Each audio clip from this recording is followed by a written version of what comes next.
नमस्कार विद्यार्थी मित्रांनो, लोकसेवा अकॅडमीमध्ये सर्व विद्यार्थ्यांचं स्वागत आहे. मी अप्पा हातनोरे. आज आपण जे आपल्या फुल्ली अपडेटेड क्लास नोट्स आहेत, आत्ता नोव्हेंबर 2024 मध्ये म्हणजे 10 नोव्हेंबर 2024 9 नोव्हेंबरला पुण्यामध्ये उपलब्ध झालेले आहेत आणि 10 नोव्हेंबरला संपूर्ण महाराष्ट्रामध्ये जवळपास उपलब्ध झालेली आहेत. ओके. क्लास नोट्स भारतीय अर्थव्यवस्था. म्हणजे नेमकी या बघा मागची जी नोट्स होती 4th एडिशन ही कितवी आहे रे? 5th एडिशन आहे.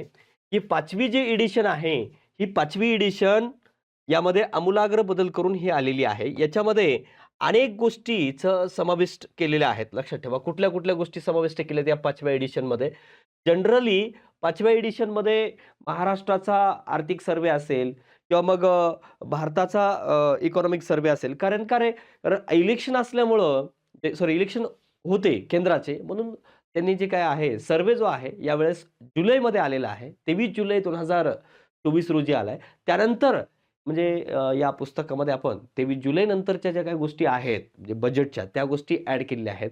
बरेच रिपोर्ट जे आहेत पी-एल-एफ-एस रिपोर्ट जे आहे, पिरियडिक लेबर फोर्स सर्व्हे वगैरे असेल किंवा एस-डी-आर रिपोर्ट असेल, अशा अनेक रिपोर्ट जे आहेत गव्हर्नमेंटचे हे सगळे या 5व्या एडिशनमध्ये समाविष्ट केलेले आहेत. म्हणजे जवळ बघा 7 नोव्हेंबर 7 नोव्हेंबर 2024 पर्यंत ही पुस्तक अपडेटेड आहे. हे 4th एडिशन कधीपर्यंत होती रे? ऑक्टोबर 2023 पर्यंतची होती.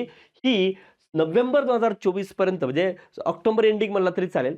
7 नोव्हेंबर 2024 पर्यंत ही अपडेटेड आहे. आणि इतकं आमूलाग्र चेंजेस केलेले आहेत. 4थी एडिशन आणि 5वी एडिशन यामध्ये तुम्हाला जवळ-जवळ का रे 70% बदल झालेले आहेत. ओके. ते आपण बघूया कशा पद्धतीचे बदल झालेले आहेत. तर भारतीय अर्थव्यवस्था या ज्या नोट्स आहेत, क्लास नोट्स आहेत, या एकदम एक्झाम ओरिएंटेड आपण या ठिकाणी बनवलेल्या आहेत. तुम्हाला कुठल्याही प्रकारची अडचण विद्यार्थ्यांना येऊ नये, दुसरं काहीही वाचायची गरज पडू नये, या स्वरूपाच्या ह्या नोट्स बनवलेल्या आहेत. ओके. तर ह्या ज्या नोट्स आहेत त्या महाराष्ट्र राजपत्रित म्हणजे राज्यसेवेला देखील काम देतील. पूर्व परीक्षा आणि मुख्य परीक्षेला बऱ्याच विद्यार्थ्यांना मार्क येत नाहीत. त्याचा विचार करूनही जो काय बऱ्याच मागच्या वेळेस काय रे महाराष्ट्राच्या सर्व्हेवरही प्रश्न विचारलेले आहेत. तेही प्रश्न विद्यार्थ्यांचे कव्हर व्हावे याचा विचार करून ही बनवलेली आहेत. त्यानंतर महाराष्ट्र राजपत्रित गट ब पूर्व परीक्षा असेल किंवा मुख्य परीक्षा असेल. आता दोन्ही परीक्षा वेगवेगळ्या झालेल्या आहेत. त्याचाही विचार केलेला आहे आणि त्याचंही या ठिकाणी इन्फॉर्मेशन दिलेली आहे. ओके. म्हणजे या सगळ्या परीक्षांसाठी ही इकॉनॉमिक्स उपयुक्त ठरणार आहे. ओके. बघा आता या क्लास नोट्स जे आहेत, तर याच्यामध्ये ह्या ठिकाणी दिलंय पण इन्फॉर्मेशन मी, की राज्यसभेला काय-काय केलं पाहिजे. राज्यसभा पूर्व जी 1 डिसेंबरला आहे, त्या ठिकाणी काय राजपत्रित पूर्व परीक्षेसाठी शाश्वत विकास किंवा लोकसंख्यामध्ये मग धोरणं, टप्पे जी काय असेल, ओके. किंवा 11 ची लोकसंख्या जी असेल किंवा दारिद्र्य, बेरोजगारी असेल किंवा समावेशन असेल, त्यामध्ये मग जनरली समावेशन इन्क्लुजनमध्ये काय रे जास्त गव्हर्नमेंट स्कीम वगैरे विचारल्या जातात आणि पंचवार्षिक योजना असतील किंवा एस-डी-आर रिपोर्टमधले जेवढी काय आहेत ती असतील. ओके. म्हणजे एस-डी-आय, जी-आय, एम-पी-आय वगैरे जी काही असतील. ओके. आणि खरे एल-पी-जी असेल किंवा सार्वजनिक वित्त असेल किंवा टॅक्सेशन असेल किंवा राजकोषीय धोरण, फिस्कल पॉलिसी आणि मॉनिटरी पॉलिसी रिलेटेड क्वेशन्स या राज्यसेवा पूर्वला विचारू शकतात. कंबाईनला मात्र या टॉपिकवर जास्त प्रश्न असतात. कोणकोणते रे? दारिद्र्य, बेरोजगारी, सार्वजनिक वित्त, कर संरचना, शासकीय योजना. आता शासकीय योजना हा टॉपिक जो आहे तो खूप जास्त बदल केलेली आहेत. ओके. एवढी सगळी जी टॉपिक आहेत ती काय रे कंबाईनला आहेत. ओके. आणि बघा तर आता या अनुक्रमणिकेमध्ये तुम्हाला दिसत असेल, की बघा भारतीय अर्थव्यवस्था, इंडियन इकॉनॉमी यामध्येही जी आत्ताची लेटेस्ट आकडेवारी आहे ती सगळी अपडेट केलेली आहे. राष्ट्रीय उत्पन्न त्यामध्ये कन्सेप्ट वगैरे दिले आहेत. आता रिसेंटची जे प्रश्न बघितला असेल राष्ट्रीय उत्पन्नावरली, तर व्यय शक्य उत्पन्न म्हणजे काय? असं जानेवारी 24ला राज्यसभा मुख्याला विचारलेली आहेत. ती कशामधली आहेत? 12वीच्या स्टेट बोर्डमधली आहेत. म्हणजे या निमित्तानं स्टेट बोर्ड देखील यामध्ये कव्हर केलेले आहेत. तुम्हाला दाखवतो मी ते पण. विकासाचे निर्देशांक त्यामध्ये अगदी डिटेल विकासाचे निर्देशांक दिलेले आहेत. आजपर्यंतची प्रश्न बघून कशा पद्धतीनं प्रश्न येतात त्या स्वरूपामध्ये हे सगळं कव्हर केलेली आहे. शाश्वत विकास हा नवीन टॉपिक तुम्ही सस्टेनेबल डेव्हलपमेंट ॲड केलेला आहे.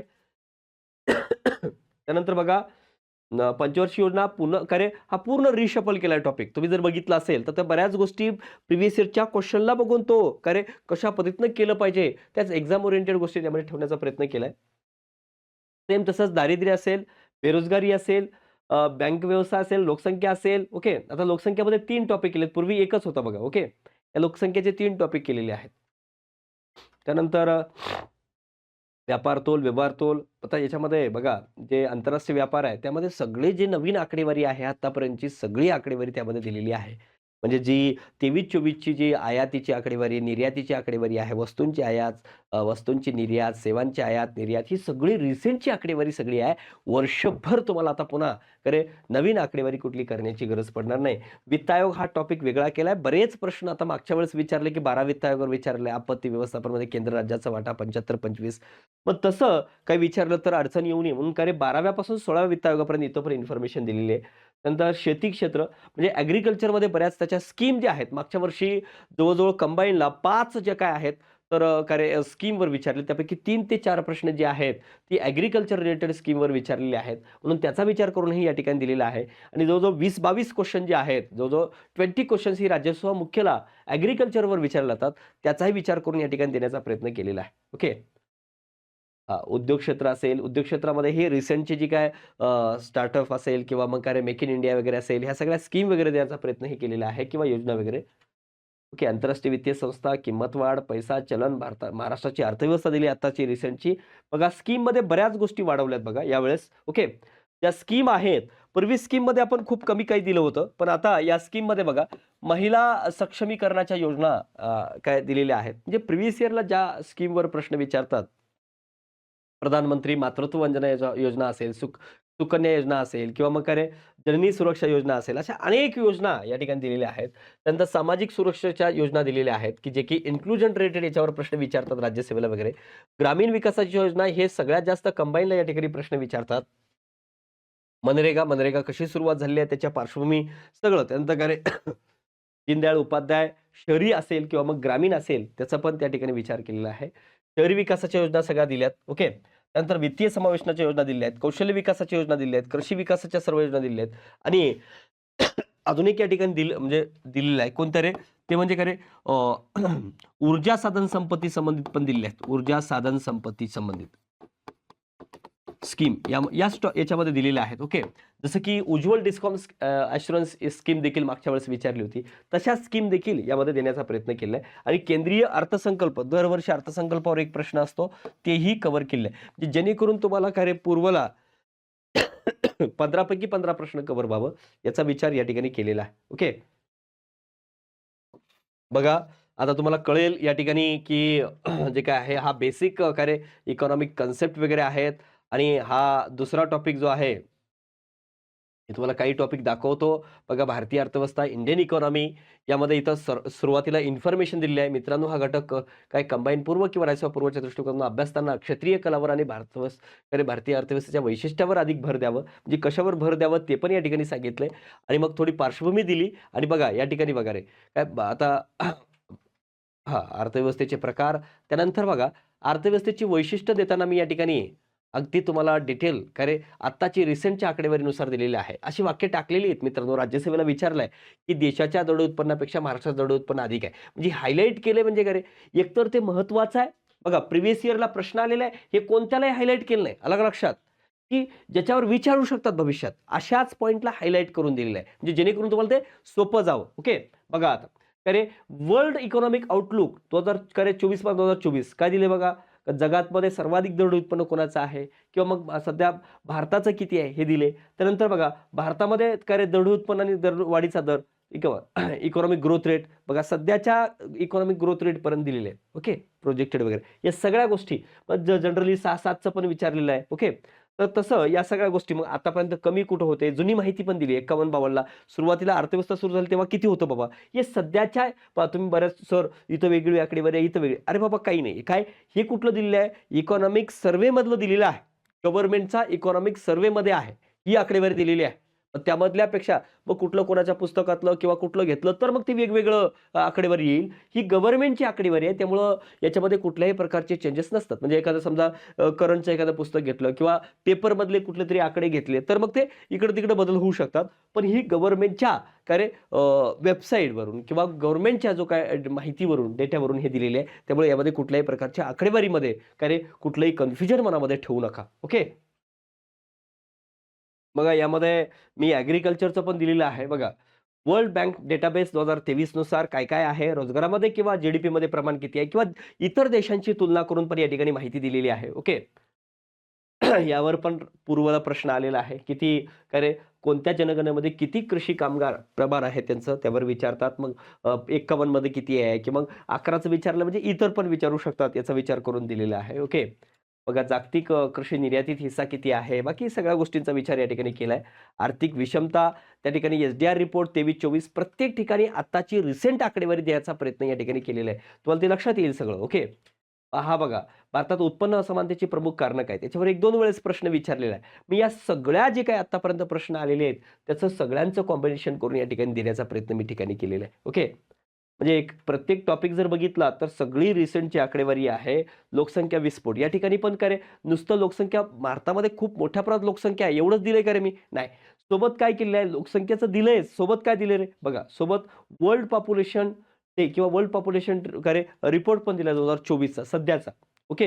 युनायटेड नेशन्स पॉप्युलेशन फंडचा जो काय स्टेट ऑफ वर्ल्ड पॉप्युलेशन जो आहे 2024चं ते पण दिले, की त्यामध्ये भारत कितवा आहे वगैरे असं एकदा विचारलं होतं. 2030 पर्यंत भारत किती लोकसंख्या होणार आहे भारताची असेही पण प्रश्न विचारलेले आहेत म्हणून तो पण दिलेलं आहे. दारिद्र्य मोठ्या प्रमाणात आढळते. मग दारिद्र्याच्या बाबतीत असेल किंवा बेरोजगारी असेल किंवा भांडवल निर्मितीचा कमी. आता ह्या सगळ्या गोष्टी बघा, क्षेत्रीय रचना ही सगळी दिली बघा. ओके. याची तुम्हाला यावेळेस मी कन्सेप्ट वगैरे जी की नोट्स ही जी काय भानगड आहे की नोट्समध्ये पूर्वी काय मी बऱ्याच जणांना काय म्हणायचो की काही वाचूनच इकडे या. ओके. आता तुम्हाला काही न वाचता जरी नोट्स वाचायला आला तरी बिनधास्त नवीन विद्यार्थी देखील डिरेक्टली नोट्स वाचायला घेऊ शकतो, कारण कन्सेप्ट देखील मी या ठिकाणी कव्हर करण्याचा प्रयत्न केलेला आहे. बघा हे बघा, दिसतंय का तुम्हाला? प्राथमिक क्षेत्र म्हणजे काय, द्वितीय क्षेत्र म्हणजे काय, त्यामध्ये काय येतंय, या सगळ्या गोष्टी या ठिकाणी आपण कव्हर केलेल्या आहेत. आणि हे खूप महत्वाचं आहे. 50 ते 51 ते 22-23 या ठिकाणी जुनी आकडेवारी आणि 4-5च्या बेसियर नुसार काय आकडेवारी आहे आणि 11-12 नुसार काय आकडेवारी आहे हे पण देण्याचा प्रयत्न या ठिकाणी केलेला आहे. ओके. म्हणजे सगळ्या गोष्टी आणि झाल्यानंतर इतर महत्त्वपूर्ण माहितीमध्ये आजपर्यंत प्रिव्हियस इयरला आलेले प्रश्न पण यातून माझ्या माहितीमधून काही राहून गेले असतील तर ते देखील सेंटेन्स करून त्या टॉपिकशी संबंधित दिलेत बघा. हे काय ओके, हेरॉडने म्हणजे पण तुमच्या ते राज्यसभेला आलेले आहेत. ओके. राज्यसभा मेन्स 24. ओके. हे असे सगळे राज्यसभा मेन्स 24. पण आता एकदम सोपा प्रश्न एक सेंटेन्स विचारले.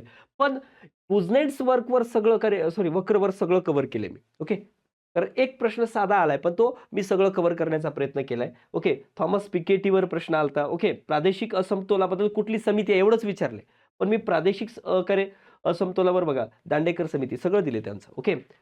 किंवा मग विजय केळकर समिती आहे ते पण दिली सोबत माहिती. ओके. या सगळ्या माहिती देण्याचा प्रयत्न असं या ठिकाणी केलेला आहे. ओके. असंच बघा, आर्थिक वाढ विकास काय त्याच्याबद्दलही दिलेलं आहे. इथं बघा स्टेट बोर्ड पण कव्हर केलं बघा, दिसत असेल तुम्हाला 11वी स्टेट बोर्ड. ओके. आणि असंच राष्ट्रीय उत्पन्न प्रत्येक टॉपिकचं असं केलेलं आहे बघा. राष्ट्रीय उत्पन्न या घटकात संकल्पना यावर प्रश्न विचारले जातात, ते थोडक्यात पाहू. म्हणजे संकल्पना पण पूर्ण कव्हर केली आहेत बघा. राष्ट्रीय उत्पन्न समितीनं केली राष्ट्रीय उत्पन्नाची व्याख्या काय आहे किंवा मार्शल. आता तुम्हाला माहिती आहे फिशरची व्याख्या उपभोगाच्या दृष्टिकोनातून व्याख्या कोणी केली? राज्यस्वामी 2020ला प्रश्न विचारले. मग बाकीचे विचारणार नाहीत का? विचारतील ना. म्हणून हे पण म्हणजे उगच काहीतरी दिलंय असं नाही, मग त्याला कुठंतरी प्रिव्हियस इयरला क्वेश्चनला कुठंतरी काहीतरी विचारलंय म्हणून हे देण्याचा प्रयत्न या ठिकाणी केलेला आहे. बघा बघा 12वी स्टेट बोर्ड इथं दिले बघा, पेज नंबर मी इथून तुम्हाला मुद्दाम सांगतोय, लक्षात घ्या. इथं काय दिले रे? 12वी स्टेट बोर्ड पेज नंबर किती दिलाय मित्रांनो? पेज नंबर किती दिलाय? 72 नंबर. तुम्ही काढून बघू शकता. ओके. मग काय विचारलंय? राज्यसभा मेन्स 2024ला प्रश्न विचारलाय काय रे? व्यय शक्य उत्पन्न म्हणजे काय? व्यय शक्य उत्पन्न म्हणजे काय? वैयक्तिक उत्पन्नातून प्रत्यक्ष कर वजा केल्यास मिळणारं उत्पन्न. त्यांनी उलट दिले. ओके. म्हणजे हे प्रश्न पण विचारला आणि हे पण विचारलेलं आहे. ओके. म्हणून अशी प्रश्न राज्यसभा मेन्स 24ला आहे आणि 12वी स्टेट बोर्डमध्ये आहे आणि कोणत्याही पुस्तकात ही इन्फॉर्मेशन उपलब्ध नाही. मला दाखवा कुठं पण. मी तुम्हाला डायरेक्टली हा प्रश्न विचारतो, दाखवा मला हे, की व्यय शक्य उत्पन्न दाखवा कुठं आहे का? नाहीच. निश्चित नाही. पण हे स्टेट बोर्डमध्ये मग अशी प्रश्न विचारले चाललेत. मग 12वीच्या स्टेट बोर्डमधला एक विचारलाय की राष्ट्रीय उत्पन्न हे डॅडॅश प्रकारचं आहे. आपल्या कंबाईनला विचारलंय प्रवाही प्रकारचं आहे. राष्ट्रीय उत्पन्नाच्या बाबतीत अडचणी कोणत्या आहेत उत्पन्न मोजताना? कुठल्या? मग जी की निर्वाह शेती वगैरे असेल. ही जी प्रश्न आहेत ती कशामधली आहेत? स्टेट बोर्डमधले आहेत. ही देखील कव्हर करण्याचा प्रयत्न या नोट्स रूपाने केलेला आहे. इथं बघा, इथं पण तुम्हाला हे स्टेट बोर्डमधलंच आहे. ओके. मग अशा सगळ्या गोष्टी या कन्सेप्टवर बरेच प्रश्न विचारले आहेत. सगळ्या कन्सेप्ट या ठिकाणी कव्हर करण्याचा प्रयत्न मी या ठिकाणी केलेला आहे मित्रांनो. या निमित्तानं बघा, जी म्हणजे काय? अरे स्थूल राष्ट्रीय म्हणजे काय? जी-डी-पी, एन-डी-पी म्हणजे काय? आता जी आणि जी जास्त प्रश्न विचारतात, तर यांच्याबद्दल डिटेल इन्फॉर्मेशन या ठिकाणी देण्याचा प्रयत्न या ठिकाणी केलाय. ओके. आता बघा, या वैश्विक मूलभूत उत्पन्न यावर पण प्रश्न विचारला, युनिव्हर्सल बेसिक इन्कमवर. ही कुणाची कन्सेप्ट आहे? प्रणव बर्धन यांच्यावर विचारलं, मग हे लगेच दिले. ओके. किंवा मग काय रे, यांच्या वैशिष्ट्यावर युनिव्हर्सल किंवा पेरियॉडिक असेल किंवा कॅश पेमेंट असेल. ओके. किंवा मग या या इंडिव्हिज्युअल बेनिफिशियरी असेल, याच्यावर विचारलंय की नाही रे? मग हे पण सगळ्या देण्याच्या गोष्टी मी दिलेल्या आहेत. जी-डी-पी व्यवस्थित म्हणजे या सगळ्या कन्सेप्ट झाल्या. ओके. कन्सेप्ट संपल्या की बघा, राष्ट्रीय उत्पन्न मोजण्याच्या पद्धती. तर कोणी-कोणी प्रयत्न केलाय. मग सरकारी राष्ट्रीय उत्पन्न समिती याच्या बाहेर काही प्रश्न जाणार आहे का रे? पण ह्या गोष्टी व्हॅल्युएडिशन केल्यात की नाही बघा बरं. 3 तज्ञ सल्लागार कुठे होते? तुम्हाला माहिती आहे का रे? नाही. मग हे ॲड केले. हे माहिती आहे, अध्यक्ष, सदस्य विचारलेले अनेक वेळेस. पण कदाचित याच्यावरही विचारू शकतात, की तो कोण 3 तज्ञ सल्लागार या ठिकाणी होते? मग तसं विचारू शकतात. मग या समितीच्या रिकमेंडेशन काय ते, आणि खाजगी व्यक्ती पातळीवर कोणी राष्ट्रीय उत्पन्न मोजण्याचा प्रयत्न केलाय, त्यावरही विचारू शकतात. ते पण दिलेलं आहे. ओके. मग असं बघा, किंवा मग सी-एस-ओ, एन-एस-ओ या दोघांचं काय रे, याच्याबद्दल डिटेल माहिती दिलेली आहे. कशा पद्धतीने काय केलं पाहिजे. ओके. आणि मग आता ते न राहता काय राहिलेले आहे 2019 मध्ये याचं दोघांचं एकत्रीकरण करून एन-एस-ओ झालेलं आहे. त्याबद्दल माहिती दिलेली आहे. ओके. म्हणजे असं या स्वरूपामध्ये बघा, अरे आधारभूत वर्ष वगैरे असतील, अगदी डिटेल कोणकोणते, मग 11-12 मग कशा-कशाचं आधारभूत वर्ष आहे बाबा, ते एका ठिकाणी देण्याचा प्रयत्न. मग उत्पादन पद्धती, उत्पन्न पद्धती. पूर्वी फक्त एवढंच दिलं होतं. बघा आता हे पण दिले. काय रे, की उत्पादन पद्धतीनं राष्ट्रीय उत्पन्न मोजताना काय करतात? कसारा मूल्य राष्ट्रीय उत्पन्न मोजू नये. काय-काय केलं पाहिजे बघा इथं दिले. मग उत्पन्न पद्धतीने राष्ट्रीय उत्पन्न मोजताना काय केलं पाहिजे? ओके. या सगळ्या याच्यावर तुमचे बरेच स्टेट बोर्डवरून प्रश्न सुटतील. लक्षात, हे स्टेट बोर्डमधली इन्फॉर्मेशन आहे. आणि उपक्षेत्र बघा, आता मे 2024 पासून काय केलेलं आहे, खाणकाम आणि उत्खनन जे आहे ते कृषी आणि संलग्न क्षेत्रामध्ये इन्क्लूड केलेलं आहे. मग मे 2024 पासून ते पण मी या ठिकाणी इन्फॉर्मेशन दिली. म्हणजे तुम्हाला कुठल्याही प्रकारचं का रे, असं जर प्रश्न आता आपल्या रिसेंटली 5 जानेवारी 2025च्या पेपरमध्ये विचारलं किंवा 1 डिसेंबरला विचारलं, तर येणार आहे का तुम्हाला? नाही. मग हे माहिती असावं म्हणून या सगळ्या गोष्टी द्यायचा प्रयत्न या ठिकाणी केलेला आहे. ओके. सेम तसंच बघा, हे देखील स्टेट बोर्डमधलं आहे 12वीच्या. हे विचारलं की नाही रे आपल्या कंबाईनला, बघा बरं काढून, की राष्ट्रीय उत्पन्न ही डॅश संकल्पना आहे. एवढ्याच वाक्यावर विचारलंय, प्रवाही संकल्पना. त्यानंतर प्रश्न कशावर विचारलाय?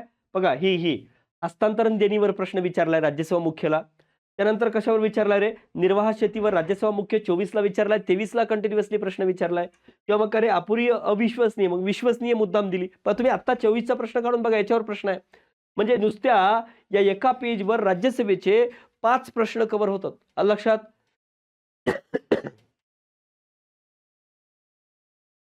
या स्वरूपामध्येही बघा, आता हे सगळं कार्य इकॉनॉमिक सर्व्हे आहे. सर्वाधिक स्थूल राज्य जी करंट प्राइस 11-12 नुसार काय आहे? ओके, 23-24 मध्ये हे दिले. पहिले 5 राज्य ज्याच्या देशात जी सर्वाधिक वाटा आहे त्यांचं दिले. 60-61 मध्ये उत्तर प्रदेश सर्वाधिक प्रमाणात देशामध्ये. आता आपण आहोत महाराष्ट्र. 13.9 होतं, 13.3 झालेलं आहे आता. ओके, हे लक्षात ठेवा. मग जागतिक अर्थव्यवस्थेतलं स्थान काय?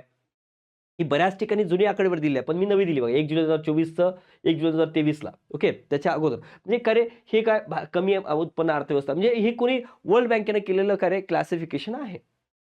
सर्वाधिक जी वगैरे जे काय आहे. ओके. मग आता बघा, राज्य उत्पन्न म्हणजे महाराष्ट्र आर्थिक पाहणी 23-24. मग हे सगळं राज्यसभेला खूप फायद्याचं असणार आहे कंबाईनपेक्षा. ओके. ही इन्फॉर्मेशन. बघा, यामध्ये सगळा राज्य उत्पन्न हा टॉपिक जो काय रे, महाराष्ट्र आर्थिक पाहणीमधला आहे, तो सगळा इन डिटेल दिलेला आहे या ठिकाणी बघा. इथून पूर्ण हे तेच आहे बघा इन्फॉर्मेशन. ओके.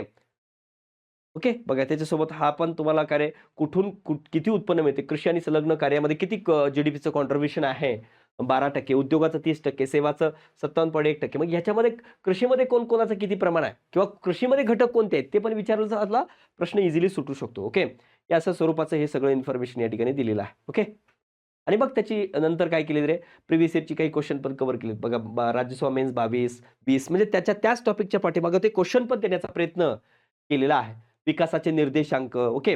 विकासाच्या निर्देशांकमध्ये बघा किती सुंदर दिले या ठिकाणी. ओके. कसं रे बाबा, बघा, जीवनाचे भौतिक गुणवत्ता निर्देशांक हे ऍड केले. Physical quality of life index याच्यावर विचारलं नाही का? विचारलंय. कशावर विचारलंय?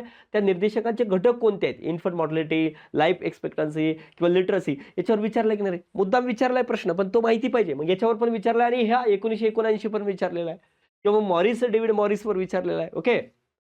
मग मानव विकासाचे आतापर्यंत 24 पर्यंत विकसित केले. मग कोणतं कधी आलंय त्याच्यावर बघा. बघा मुद्दाम पहिलं मी हे सगळं कव्हर केले. बघा रे बाबा इथं. ओके.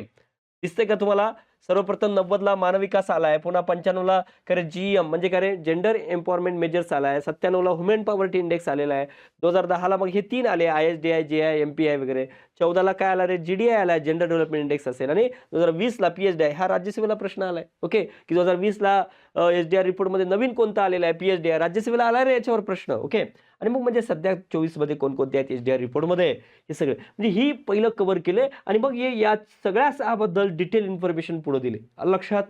मग याच्यावर पण विचारलंय की ही संकल्पना जी काय मानव विकासाची कुणाचं श्रेय आहे त्याला? डॉक्टर मेघनाथ देसाई आणि अमर्त्य सेन याच्यावर प्रश्न विचारले. मग या प्रत्येक प्रश्नांचं प्रत्येक गोष्टीचं विचार करून या नोट्स बनवल्यात आणि अगदी उत्तम बनवल्यात. तुम्हाला याच्यामध्ये ना इतके आउटस्टँडिंग चेंजेस दिसतील 4थ्या एडिशन आणि 5व्या एडिशनमध्ये की तुम्ही बघितल्यानंतर म्हणाल की खरंच या माणसानं आउटस्टँडिंग बदल केलेले आहेत.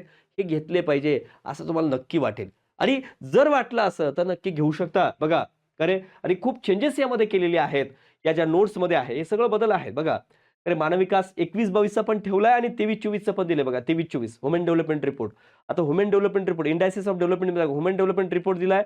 त्यानंतर बघा रे बाबा भारताचा मानव विकास अहवाल 2001 आणि 2011 हा कंपॅरिझन मध्ये दिलाय. ओके.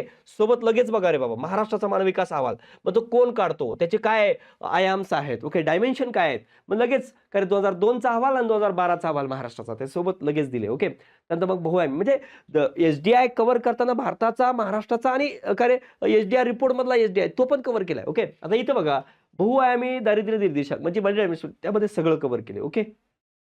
सध्याची रिसेंट आकडेवारी पण दिली.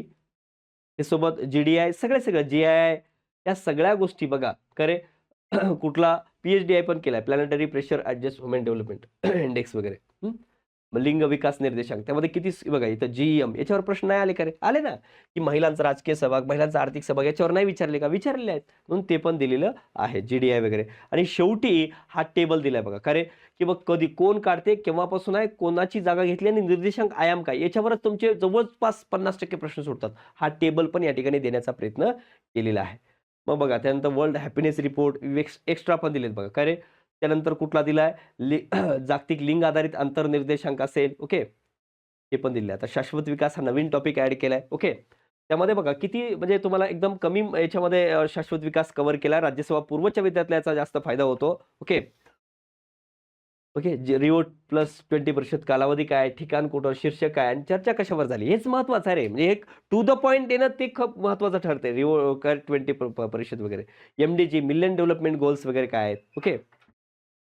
शाश्वत विकासाची ध्येय वगैरे. ओके. हे सगळं देण्याचा प्रयत्न या ठिकाणी केलेला आहे. आणि सध्याची परिषद पण दिली बघा. सध्याची COP28 30 नोव्हेंबर ते 12 डिसेंबर 2023 दरम्यान झालेली आहे. ओके. दुबई या ठिकाणी ते पण दिले आणि 29 कुठं होणार आहे? बाकू, अझरबैजान नोव्हेंबर 2024 मध्ये ते पण दिलेलं आहे. ओके. आणि भारताचं काय-काय आहे? म्हणजे शाश्वत विकास आणि भारतानं काय प्रयत्न केलेत त्याबद्दलही इन्फॉर्मेशन दिलेलं आहे. ओके. आता भारताचं आर्थिक नियोजन याच्यावर नियोजनाचे दीर्घकालीन उद्दिष्ट किती प्रश्न विचारलेले अनेक प्रश्न या दीर्घकालीन उद्दिष्टावर आतापर्यंत आलेले आहेत. म्हणून हे जर बघा, हे जर केला जवळ-जवळ 6-7 प्रश्न याच्यावर सुटतात. मग ती एकत्र देण्याचा प्रयत्न केलेला आहे. ओके. मग नियोजनाचे प्रकार मग या एवढ्यावरच बघा क्षेत्रीय नियोजनाची सुरुवात करणारा कोण आहे? मग असे बरेच प्रश्न वेगवेगळे याच्यावर तयार होतात. मग ते पणही एका ठिकाणी देण्याचा प्रयत्न केलाय. मग नियोजनाची वैशिष्ट्य असतील किंवा मग काय रे स्वातंत्र्य अगोदर नियोजनाची प्रक्रिया कशी होती त्याबद्दल दिले. ओके. आता काय रे नियोजन मंडळाने काय रे विकास परिषद जी काय आहे राष्ट्रीय विकास परिषद त्यापैकी नियोजन मंडळावर जास्त प्रश्न विचारू शकतात. नीती आयोगाच्या जागी सॉरी नियोजन मंडळाच्या जागी नीती आयोग आलेला आहे. मग नीती आयोगावर जास्त प्रश्न विचारतात सध्या नियोजन मंडळाच्या जागी. ओके. म्हणून नीती आयोगाचं डिटेल इन्फॉर्मेशन दिली बघा. ओके. आत्ताचे बदल झालेले पण यामध्ये दिलेत बघा. काय रे शिवराज सिंह चौहान इथे ॲड झालेत. बरोबर. आता जुलैमध्ये झालेत ना हे? तर ते पण ॲड केलेलं आहे. ओके. अशा स्वरूपाचं इन्फॉर्मेशन सगळे बघा. नीती आयोगाची कर्तव्य काय आहेत यावर प्रश्न आलाय. ओके. भूमिका याच्यावरही आलेलं आहे. ओके. महाराष्ट्र नियोजन मंडळ त्याबद्दल दिले. महाराष्ट्र जिल्हा नियोजन समिती बघा याच्यावर विचारले की नाही रे नियोजन समितीवर बघ कधीची 98ची असेल किंवा 15 मार्च 1999 ते काय संपुष्टात आलेलं असेल. ओके. 243 झेड प्रश्न आलाय. आणि की एकूण सदस्य संख्येच्या किती टक्के सदस्य निर्वाचित असतात त्यावरही प्रश्न आलेला आहे 80% वगैरे. आणि आता प्रश्न विचारलाय की याचे सचिव कोण असतात? ओके. त्यावरही प्रश्न आलेला आहे. योजना काय? ओके. ठीक आहे. आता बघा पंचवार्षिक योजना टॉपिक पूर्ण रिशफल केला बघा मित्रांनो. ओके. पहिली आता तुम्ही पहिल्याचं काढून आताचं काढून बघा. ओके. मग या ठिकाणी मेन्शन पण केले, की राज्यसभा मेन्स 16ला आलाय, हा कंबाईन बी 18ला आलाय. तुमचं फोकस वाढतो रे. राज्यसभा मेन्स 16ला प्रश्न आलाय. ओके. की फोकस वाढावं म्हणून हे ॲड केलेलं आहे. ओके. आणि किती का रे आता हा दामोदर विकास विकास प्रकल्प बघा, एक तुम्हाला स्कीम सांगतो आणि बाकी सगळं मी या कार्यपद्धती योजना सेम अशाच दिल्यात सगळ्या. आता दामोदर खोरे विकास प्रकल्प बघा, आता कधी जाईल सुरुवात 48चा आहे. बाबा सोबत काय रे मेघनाथ सहायचे प्रश्न काय पण सगळं किती बघ कधी, नदी, सुरुवात, काम पूर्ण काय म्हणजे एकदम तुम्हाला टू द पॉइंट द्यायचा प्रयत्न केलाय. कोसी धरण प्रकल्प, हिराकुंड धरण प्रकल्प वगैरे, वगैरे. ओके. म्हणजे अशा स्वरूपाचं हे सगळं देण्याचा प्रयत्न. प्रत्येक ठिकाणी बघा, ठीक आहे रे, काय फॉरेस्ट मेन 2017चा प्रश्न आहे, टॅक्सेशन 2015चा प्रश्न आहे. काय सगळं हे या ठिकाणी काय केलं रे, प्रिव्हियस इयरची क्वेश्चन देखील तुमची कव्हर करण्याचा प्रयत्न केलेला आहे. बघा, राज्यसभा मेन्स 13चा आहे, काय रे फॉरेस्ट मेन्स 17चा आहे. म्हणजे असं प्रत्येक स्कीम कव्हर केलेलं आहे. ओके. मग आता हे सगळ्या स्कीम मी अशा तुम्हाला सांगत बसत नाही. तर या स्वरूपात केलेल्या आहेत. ते प्रत्येक स्कीमचा त्या स्कीममध्ये काय रे त्या सॉरी त्या प्रत्येक पंचवार्षिक योजनेमध्ये देखील काही ज्या स्कीम आहेत, जुन्या स्कीम त्याबद्दलही बघा. सुरुवात कधी कशासाठी आहे? सुरुवात कधी कशासाठी आहे? याच्यावर जास्त प्रश्न असतात. ते सगळं कव्हर केलेलं आहे. ओके.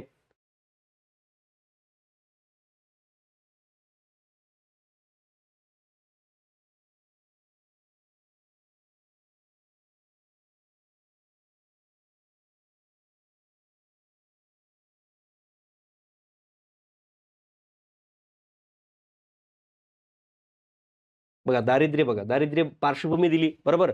दारिद्र्य म्हणजे काय? मग दारिद्र्य म्हणजे काय याच्यावर आलाय की नाही रे प्रश्न, बरोबर ना? कशावर विचारलाय?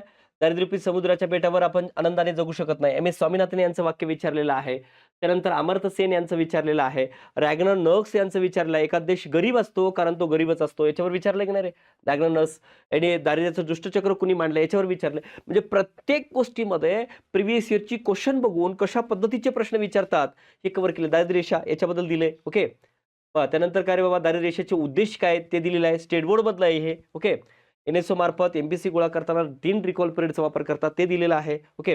सापेक्ष दारिद्र्य, निरपेक्ष दारिद्र्य कन्सेप्ट सगळ्या केल्या. दारिद्र्याचे प्रकार व आता दारिद्र्याच्या समित्या तुम्हाला जे दिसतात नाही त्या समित्या मित्रांनो, या सगळ्या समित्याबद्दल माहिती दिली. पण बघा हे जे आहेत तुम्हाला हे मुद्दाम का रेड केले तरी दिसतंय का तुम्हाला? मॅजेंडा केलाय. लकडावाला सप्टेंबर 1989, सुरेश तेंडुलकर 2005, रंगराजन मे 2012 याच्याबद्दल जास्त डिटेल माहिती दिली आणि ते तुम्ही जास्त करा, लक्षात ठेवा असं दिलेलं आहे बघा. तेंडुलकर, रंगराजन या दोघांच्यावर आकडेवारीवर अधिक प्रश्न विचारतात. हे पण या ठिकाणी मेन्शन केले. म्हणजे यावर जास्त प्रश्न विचारतात हे ठिकाणी सांगितलेलं आहे. ओके. बघा यावर प्रश्न अधिक असतात. कशावर? या सगळ्या 9 पैकी इथं फक्त दांडेकर व रथवर अधिक असतात. कारण त्यांनी ग्रामीणपेक्षा खरे शहरी जास्त दारिद्र्य आढळते असं सांगितलं. उलटं सांगितलं इतर पेक्षा. म्हणून ते ते एक लक्षात ठेवायचं. बघा आता प्रत्येक तुम्हाला काय रे समित्यांचं बघा शासकीय अधिकृत समित्या ज्या आहेत त्या सगळ्यांबद्दल इन्फॉर्मेशन दिली आहे बघा 62चं. त्याचे सदस्य कशासाठी आहे? दारिद्र्य रेषा काय ठरवलेली आहे? हे दिले बघा. वाय अलग कार्यगट त्यामध्ये नाव काय त्याचं, स्थापना, अहवाल सगळं तुम्हाला जे महत्त्वाचे आहेत त्याच्या हायलाइट केलेले आहेत बघा. ओके. त्यानंतर काय रे लकडावाला तज्ञ गट त्यांचं नाव काय, स्थापना सप्टेंबर 1989, अहवाल जुलै 1993 वगैरे. ओके. या सगळ्या गोष्टीचं इन्फॉर्मेशन बघा किती शिफारशी तेंडुलकरचे बघा रे. अलग कार्यगटामध्ये अडचणी होत्या त्या त्या तज्ञ गट स्थापन करण्यात आले. कशासाठी केलेलं आहे किंवा अलग गटाच्या काय गोष्टी जशाच तशा त्यांनी स्वीकारल्या आणि कोणत्या शिफारसी लकडावाला केल्या आहेत ते बघा हे सगळं दिलं. ओके. त्यांच्या 32व्या फेरीपासून ते 61व्या फेरीपर्यंत सगळे इन्फॉर्मेशन दिले. ओके. तेंडुलकर कार्यगट बघा. एकदम डिटेल सदस्य कोण होते? बऱ्याच ठिकाणी दिले नाही, पण या ठिकाणी दिले बघा. सदस्य कोणते आहेत किंवा नियोजकांना अहवाल कधी स्वीकारलाय किंवा अहवाल यांनी कधी सादर केलाय 27 नोव्हेंबर 2009, डिसेंबर 2005ला यांनी काय केलं सुरेश तेंडुलकर तज्ञ गट आणि आकडेवारीमध्ये कुठेही 27 नोव्हेंबर 2009च आहे हे लक्षात घ्या. म्हणजे जी इन्फॉर्मेशन आहे मी सगळी ही इन्फॉर्मेशन गव्हर्नमेंटची प्लॅनिंग कमिशनचा वेबकडे त्यांचा जो काही डेटा आहे गव्हर्नमेंट डेटावरून ही आकडेवारी घेतली आहे. त्यामुळे आकडेवारीवर बिंदास राहा. डोळे झाका डायरेक्ट. ओके. मग एवढा विश्वास ठेवून तुम्ही ते बघू शकता. बघा आता काय रे शिफारशी किती व्यवस्थित दिले रे. दारिद्र्य रेषा मोजण्यासाठी कॅलरी निकषाचा वापर सोडून याची शिफारस केली. यू-आर-पी-ओ-जी, एम-आर-पीचा वापर केलाय. पावडरलाईन बास्केट, अंडा घटकासोबत शिक्षण आणि आरोग्य किती वेळेस विचारले यावर प्रश्न. ओके. हे सगळ्या गोष्टी आणि किती हे बघा काय रे 61व्या फेरीनुसार 66व्या आणि 68व्या मग काय 4-5ची आकडेवारी, 9-10ची आणि 11-12ची आकडेवारी हे सुंदर दिले तुम्हाला. काय ग्रामीणमध्ये किती आहे हे M-P-C monthly per capita consumption expenditure. Okay. नंतर शहरी देश पातळीवर. मग हे झाल्यानंतर मी 9-10 आणि 11-12ची आकडेवारी डिटेल दिली बघा. बघा रे बाबा. तेंडुलकर कधी 9-10 मध्ये एन-एस-एसओच्या 66व्या फेरीनुसार मार्च 2012 मध्ये नियोजन आयोगाने प्रसिद्ध केली बघा. 9-10 मध्ये मग दरमहा किती आहे? दरडोही दैनिक विचारू शकतात का? रंगराजन यांचं 11-12चं विचारलंय. मग यांचं काय रे तेंडुलकर यांचं 9-10चं माहित पाहिजे आणि 11-12चं माहित पाहिजे. बघा दारिद्र्याचं प्रमाण. मग लगेच काय रे, दारिद्र्याची लोकसंख्या 9-10 मध्ये कुणी दिलं नाहीये, पण तुम्हाला दिलंय 9-10 मध्ये काय रे, दारिद्र्याची सर्वाधिक लोकसंख्या. ओके, हे प्रमाण आहे, हे लोकसंख्या आहे. ओके, त्यानंतर बघा आता काय रे, त्या 9-10 मधील दारिद्र्य किती आहे, कुठं, महाराष्ट्रामध्ये ते पण दिले. ओके, हे असं सगळं तुम्हाला इन्फॉर्मेशन दिली. आता 11-12 मध्ये बघा. 11-12ची तर खूप डिटेल इन्फॉर्मेशन दिली बघा रे. काय रे, ते जुलै 13 मध्ये प्रेस नोटद्वारे प्रसिद्ध केले. हे पण महत्वाचं आहे. ओके, आणि मग दरडोई किती आहे बघा, ग्रामीणसाठी, शहरीसाठी काय रे, 26 आणि 32 रुपये. रंगराजन सॉरी तेंडुलकरनुसार हे सगळं दिले. 11-12 मध्ये दारिद्र्याचं प्रमाण कुठं, छत्तीसगडमध्ये आहे. ओके, 39.93%. हे सगळं म्हणजे ही तुम्ही आकडेवारीमध्ये कन्फ्युजन होऊ नका बरं का. हीच बरोबर आहे. लक्षात नाही सर, ही असं नाही, हे येतं हे आहे, तिथं ते आहे. अरे ही दिलेली आकडेवारी जी आहे ती गव्हर्नमेंटची आहे. ओके, आणि त्याला प्रूफ मागायचं तर मला बिनधास्त मागू शकता. सर हेच का? ओके, त्यामुळे बिनधास्त ही आकडेवारी तुम्ही निवडू शकता. ओके, दारिद्र्य रेषेखालील लोकसंख्या लाखामध्ये. अरे एवढं पण दिलंय मी तुम्हाला. याचा अर्थ काय? की ती गव्हर्नमेंटची आकडेवारी आहे. ही वेबसाईटवर उपलब्ध आहे. ती आकडेवारी तेवढा मोठा रिपोर्ट बघून ही सगळी तुम्हाला दिलेलं आहे. ओके, बघा तुम्ही काय रे, बघा दारिद्र्याची सर्वाधिक लोकसंख्या, दारिद्र्याचं काय रे, हिथं प्रमाण, त्यानंतर काय महाराष्ट्रामधलं, त्यानंतर काय रे, हे का दिले रे, हे दिसतंय का तुम्हाला? बघा तेंडुलकर यांच्या 11-12 मधील आकडेवारीवर प्रश्न जास्त विचारतात, त्यामुळे काही राज्यांचे दारिद्र्य दिले बघ मुद्दाम. आणि तुम्ही याच्यावर प्रश्न आहे की नाही काढून बघा. खालीलपैकी कोणत्या राज्याचं दारिद्र्याचं प्रमाण अधिक आहे? वाक्य नुसतेच टाकले गोवा, ओरिसा, पश्चिम बंगाल, उत्तर प्रदेश. मग त्यावेळेस काय करणार? मग मुद्दाम काही करे प्रिव्हियस इयरला कोण बऱ्याच अनेक प्रश्नपत्रिकेमध्ये दिलेली सगळी जी काय ती घेऊन यांचे काढणे. म्हणजे प्रिव्हियस इयर जो 21,000 आहे प्रश्नसंच, त्याला बेस ठेवून हे सगळं कार्य फ्रेम केलंय. म्हणून याच्या बाहेर जाण्याची गरज नाही. म्हणजे कारण 200 पेपर 11 पासून ते आतापर्यंत जो 15 वर्षाच्या प्रश्नपत्रिकांचा सगळ्यांचा अभ्यास करून अनेक प्रश्नपत्रिकाचा हे कार्य हे प्रोडक्ट तयार केले आहे. मग याच्या बाहेर तुम्हाला वेगळं काही करण्याची गरज नाही. निश्चित खरं आहे. ओके, सुरेश तेंडुलकर, त्यानंतर रंगराजन पॅनल. बघा रे बाबा, रंगराजन पॅनल पण अगदी डिटेल दिले. यांचं पण आता बऱ्याच जणांना माहिती नाही की रंगराजांनी 11-12ची आकडेवारी माहिती आहे. किती सुंदर दिले रे. मासिक प्रति व्यक्ती म्हणजे मंथली पर कॅपिटा, प्रतिदिन. ओके, मासिक प्रति कुटुंब, हे सगळं दिले. त्यानंतर श्री रंगराजन पॅनलनुसार बघा काय रे, एकूण लोकसंख्येचा विचार करता किंवा ग्रामीण किंवा शहरी सगळं दिले. ओके, आणि यांची ही 9-10ची आकडेवारी उपलब्ध करून दिली बघा, 9-10ची. ओके, दारिद्र्याची आकडेवारी. ओके, वनग्र्या कृती दल. मग इतर तज्ञ व्यक्ती, पी डी ओझा असेल, दांडेकर रथ असेल किंवा बी एस मिनास असेल, पी के वर्धन. मग ह्याला काय जास्त तुम्ही एकदा वाचला तरी चालेल. गौरवदत्त मार्टिन असेल किंवा सक्सेना समिती असेल. उष्मांक आधारित दारिद्र्य संकल्पनेचा विरोध कुणी केलाय, याच्यावर प्रश्न आलाय की नाही? आलाय. कुठल्याही पुस्तकात तुम्हाला सापडणार नाही. उष्मांक आधारित दारिद्र्य संकल्पनेचा विरोध खालील तज्ञांनी केलाय. कोणी केलाय? उषा पटनाईक आणि महेंद्रदेव व रवी आणि गुरुस्वामी अब्राहम यांनी. करे या उषा पटनाईकवर प्रश्न आला की नाही बघा तुम्ही. दारिद्र्य टॉपिक काढा आणि याच्यावर प्रश्न आहे की नाही काढून बघ रे बाबा. मग मी खरं सांगतो खोटं सांगतो तुला कळल, मग ते बघून काढून बघ. ओके, मग दारिद्र्याचे परिणाम हे कशावर? स्टेट बोर्ड मधला आहे. मग याच्यामध्ये वाक्य विचारू शकतात किंवा दारिद्र्य निर्मूलनासाठी उपाय कोणते आहेत ते दिले. ओके, आणि भारतातल्या दारिद्र्याची कारणं काय ते दिलेले आहेत. ओके, आणि पीजीआय टोटल पॉवर्टी गॅप याच्यावर पण करे राज्यसभा पूर्व प्रश्न विचारलेला आहे. तर आंतरराष्ट्रीय दारिद्र्य रेषा काय आत्ताची दिली आहे रिसेंटची. ओके, 6.85, 3.65 आणि 2.15. ओके, आणि दारिद्र्य निर्मूलनासाठी कार्यक्रम हे जे काय बघा, कोणकोणते खालीपैकी दारिद्र्य निर्मूलनाचा कार्यक्रम आहे, हे सगळे कार्यक्रम तुम्हाला या ठिकाणी दिलेत. ओके, प्रश्न चुकू नये यासाठी या सगळ्या गोष्टी केल्यात. ओके, ग्लोबल हंगर इंडेक्स सध्याचा ऑक्टोबर बघा 10 ऑक्टोबर 2024 रोजी प्रकाशित झालाय. कुठला रे? ग्लोबल हंगर इंडेक्स 2024, तो पण दिलाय. ओके, इतर माहिती बघा, शाश्वत विकास सगळं म्हणजे इतर माहिती पण तुमची या ठिकाणी कव्हर केली. आणि यामध्ये बघा काय रे, हा जो तुमचा बहुआयामी दारिद्र्य निर्देशांक आहे, नॅशनल मल्टीडायमेन्शनल पॉवर्टी इंडेक्स आहे, तो पण इन डिटेल देण्याचा प्रयत्न या ठिकाणी केलेला आहे. ओके, म्हणून याच्या बाहेर पॉवर्टीवर प्रश्न जाईल का नाही. आता भारतातली बेरोजगारी, अनएम्प्लॉयमेंटमध्ये हे स्टेट बोर्ड मध्ये दिले. 11वे स्टेट बोर्ड कोण करे अनएम्प्लॉय त्याच्यावर दिले. त्यानंतर बेरोजगारीचे प्रकार, मग सगळ्या बेरोजगारीचं बघा, छुपी बेरोजगारी जास्त प्रश्न विचारतात, तो सगळा भाग कव्हर केलाय. ओके, मग त्याच्यानंतर सगळ्या बेरोजगारीच्या प्रकारावर इथं इन्फॉर्मेशन देण्यात आलेली आहे.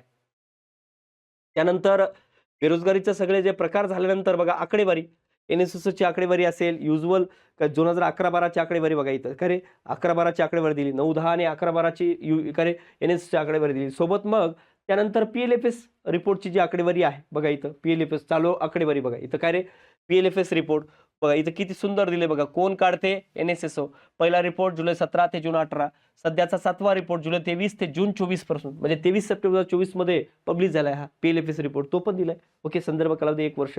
आधार करंट विकली स्टेटस आणि करेक्ट युज्युअल स्टेटस, त्याच्यामध्ये प्रिन्सिपल आणि सबसिडियरी स्टेटस. ओके, बघा.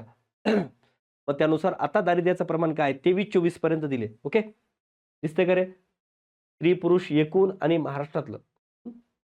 त्यानंतर 23-24 मध्ये सर्वाधिक बेरोजगारी. याच्यावर येते का हो सर प्रश्न? आलाय ना रे, काढून बघ ना. तिसरा का चौथा तुम्ही बेरोजगारीमध्ये 21 मध्ये काढून बघ.